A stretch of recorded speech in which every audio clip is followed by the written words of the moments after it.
Enoch Chapter 63.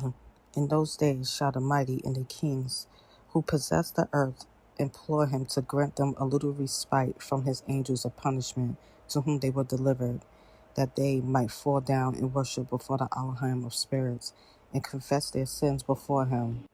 And they shall bless and glorify the Elohim of spirits, and say, Blessed is the Elohim of spirits, and the Elohim of kings, and the Elohim of the mighty, and the Elohim of the rich, and the Elohim of glory, and the Elohim of wisdom.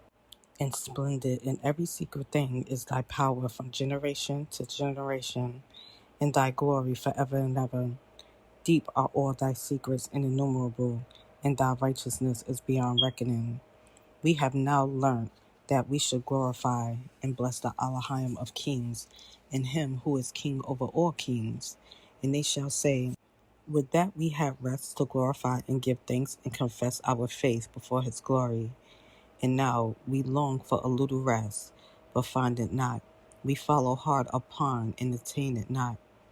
And light has vanished from before us, and darkness is our dwelling place forever and ever.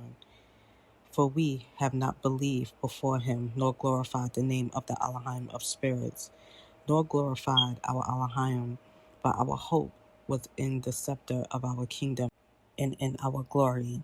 And in the day of our suffering and tribulation, he saves us not, and we find no respite for confession, that our Elohim is true in all his works, and his judgments, and his justice, and his judgments have no respect of persons. And we pass away from before his face on account of our works, and all our sins are reckoned up in righteousness. Now they shall say unto themselves, Our souls are full of unrighteous gain, but it does not prevent us from descending from the midst thereof into the burden of Sheol. And after that their faces shall be filled with darkness and shame before that Son of Man.